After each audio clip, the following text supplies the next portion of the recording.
doesn't have to be a war. Hey, what are you? A good friend of mine once said, the price of freedom is high.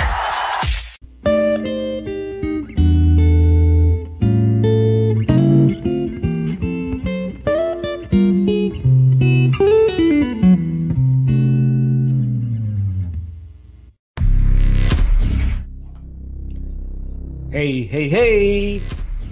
Selamat bergabung kembali di channel BB69.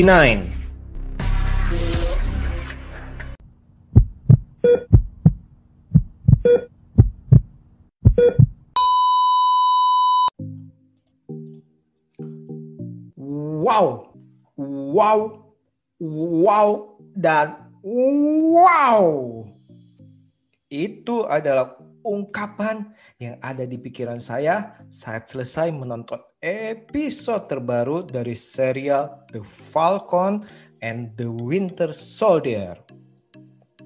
Sobat BB69, setelah pada episode sebelumnya kita dimanjakan oleh keindahan dari Madripoor, juga disuguhi cerita beserta aksi ala-ala John Wick, dan tentunya nih dibuat terkagum-kagum dengan jogetannya sang Baron Zemo yang membuat seluruh jagat dunia maya terpesona sampai memaksa Marvel mengeluarkan extended cut-nya khusus Baron Zemo. Konon ya, ini konon loh ya, si Zemo belajar joget bersama-sama dengan Peter Parker-nya Tobey Maguire dari tempat les joget yang sama loh, yang dipimpin oleh Mephisto. Itu bercanda ya. Oke.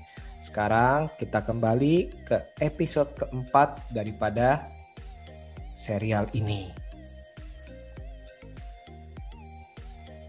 Kita ketahui nih bahwa sejak pemboman yang dilakukan oleh Karli Morgenthau yang menyebabkan jatuhnya korban luka-luka sebesar 11 orang dan sampai ada 3 korban meninggal, hal ini membuat sang Falcon dan Winter Soldier bersama Zemo semakin berusaha keras mencari untuk menemukan dan menghentikan dari si Karli dan kawanan Flag Smasher yang ia pimpin nih.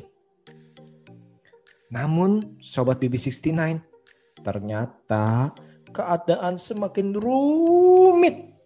Seperti kabel charger yang kita taruh di dalam tas kita, belibet. Kenapa? Yang pertama, seperti yang kita lihat di penutup episode ketiga lalu, Ayo mendatangi sang White Wolf untuk menanyakan perihal Baron Zemo. Dengan alasan yang sebaik apapun yang diberikan oleh si Bucky, Ayo tetap mengingatkan bahwa Zemo bertanggung jawab atas kematian sang Ayananda dari Black Panther, yakni almarhum Raja T'Chaka. Ayo pun memberikan waktu hanya selama 8 jam sebelum ia bersama tim Dora Milaje dengan cara apapun akan membawa Zemo ke Wanda untuk diadili atas perbuatannya dahulu. Tentunya hal itu membuat si Falcon dan Bucky semakin berpacu dengan waktu. Nah, yang kedua nih, seperti yang kita ketahui bahwa perbuatan Karli sudah memakan korban. Dan itu membuat John Walker dan sang partner si Lemar semakin berambisi dan semakin giat untuk segera menangkap kelompok Flag Smasher nih. Karena bagi mereka berdua, hal tersebut itu semakin keluar batas nih dan sudah tidak dapat ditoleransi lagi. Ya, seperti yang kita ketahui ya, tentunya dengan kehadiran Walker dan Lemar untuk bergabung dengan Sam, Bucky juga Zemo membuat keadaan semakin tegang dan juga semakin rumit. Belum lagi ya, si Walker sangat ingin mengembalikan Zemo ke penjara lagi nih.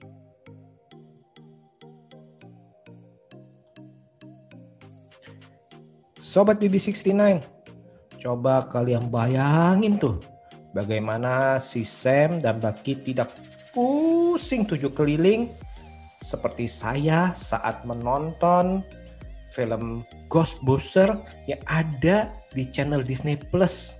Pusing pokoknya.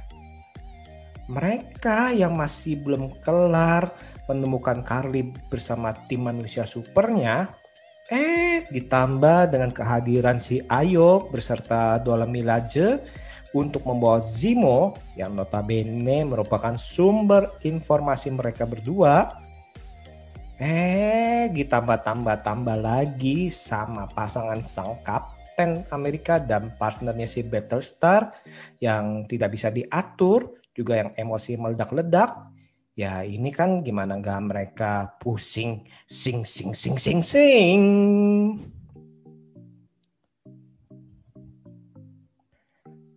Sobat BB69, cerita dan naskah dari episode keempat ini menurut saya cukup keren dengan segala aura gelap yang melingkupinya. Dengan durasi yang terbatas, episode ini dapat membuat kita terhipnotis dan juga menerka-nerka apa yang akan terjadi di masa depan serial ini, bahkan dunia MCU secara keseluruhan. Walaupun serial ini berjudul The Falcon and the Winter Soldier, namun ternyata bukan hanya dua tokoh tersebut saja yang menjadi sorotan dari serial ini. Akan tetapi, para karakter yang ada diberikan kesempatan untuk bersinar. Sebut saja Zemo, Karli Morgenthau, John Walker, Lemar Hoskin, Sharon Carter, bahkan sampai Ayo bersama Dora Milaje yang diberikan porsi untuk membuat berkesan di hati kita dan tidak akan dilupakan dengan cepat. Bahkan kemunculan mereka, setiap kali kemunculan mereka nih, pasti nih di dunia internet akan dibahas dan akan ditelaah. Nah ini kan benar-benar hebat nih dari segi ceritanya nih dan naskahnya.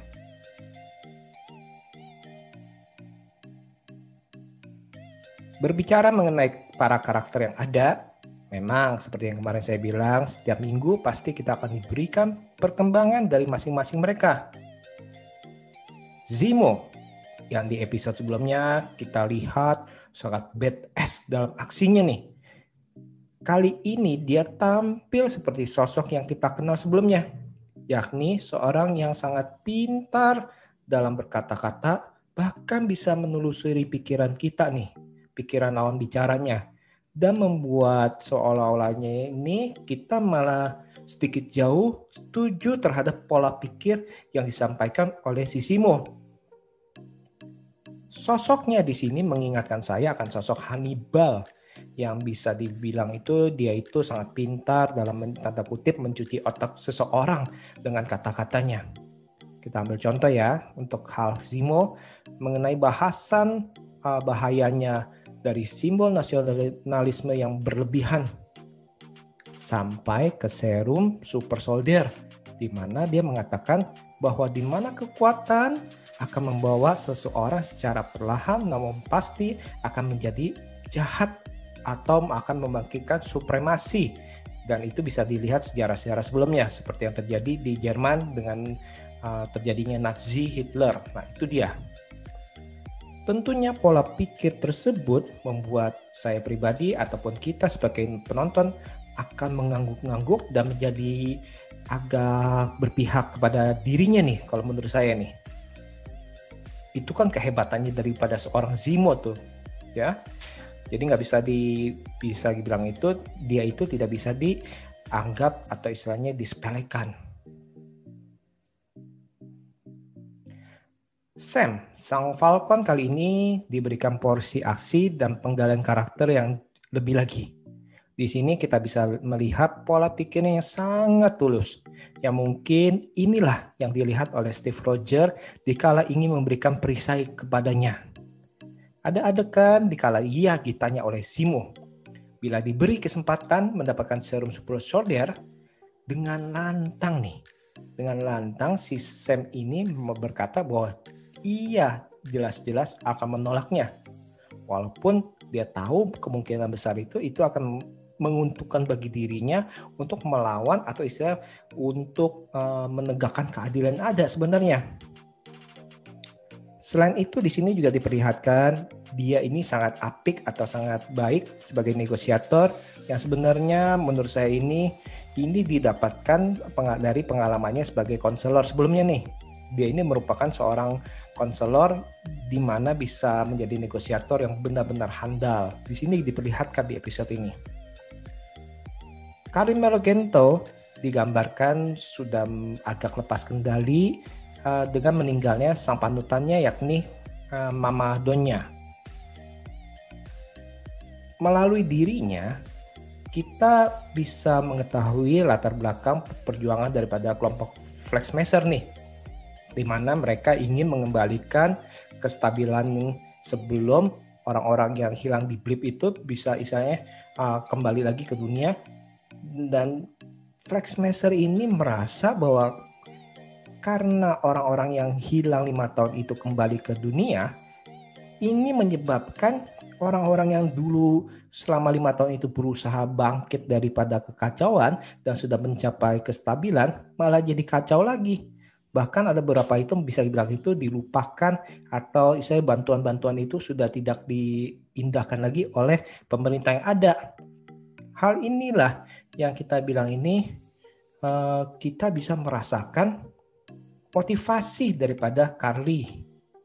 Namun apapun yang kita rasakan, baik itu empati, pengertian, simpati, tapi kita perlahan itu juga diberikan atau diperlihatkan perubahan daripada cara-cara si Carly yang membuat kita ini tidak mentolerir dia nih. Karena dia mulai menghalalkan segala cara agar keinginannya itu, targetnya itu tercapai. Yang mana tentunya ini kita bisa lihat ini menimbulkan banyak kekacauan.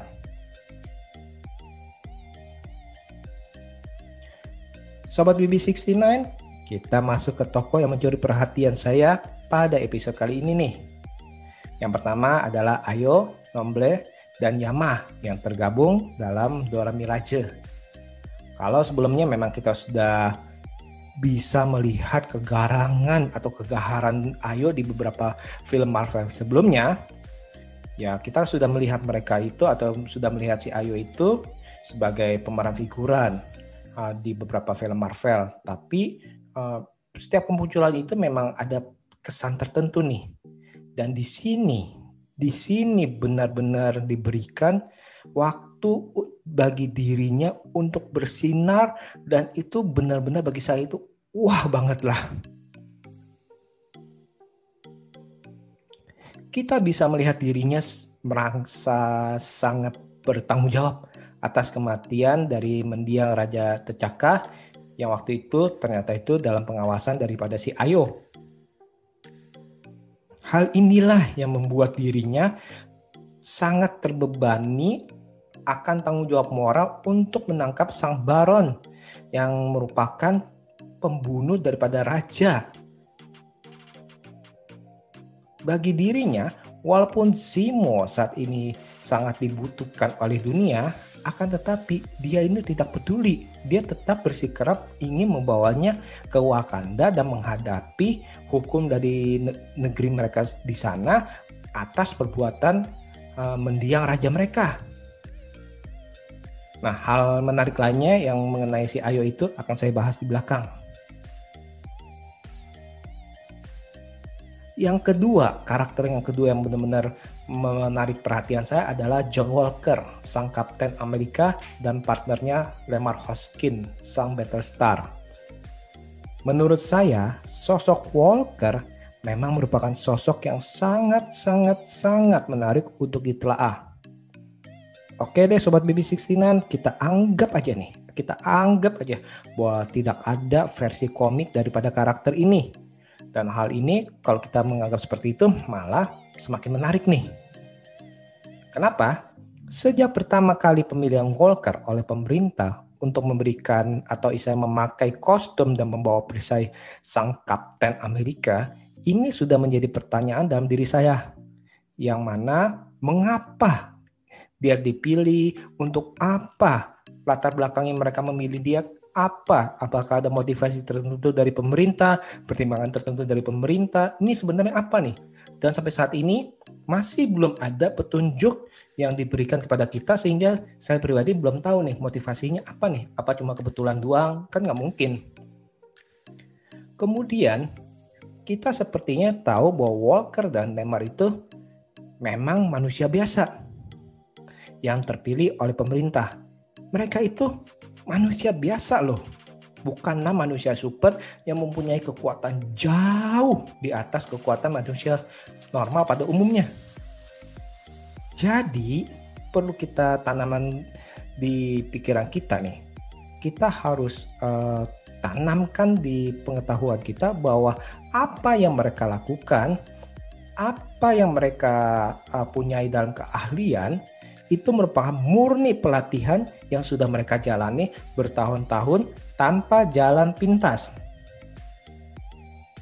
Sifat yang kejam yang terpendam di dalam diri Walker, ya oke, mungkin bisa bilang itu udah sifat dasarnya dia dari dulu, yang dari kecil mungkin kita nggak tahu ya.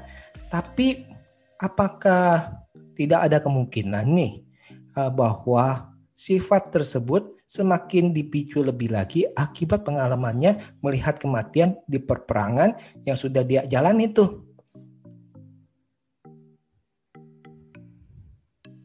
Perubahan karakter si Walker di serial ini, jujur ya, saya sangat suka kan dan bisa dimaklumi. Di mana, coba deh kita anggap aja ya, dia ini melihat kejahatan yang mengacaukan kestabilan tatanan dari negara tercintanya atau dunia. Belum lagi ia mengalami pertarungan nih yang tidak seimbang melawan musuhnya yang memakai serum. Terus ditambah kekalahannya yang sangat-sangat amat benar-benar telak dengan atau pertarungannya di melawan Dora Milaje yang notabene nih si Dora Milaje kan mereka manusia biasa juga. Ya kalau dipikir-pikir sih ya si Bucky sama Sam aja kalah telak ya dalam pertarungan mereka melawan si Dora Milaje.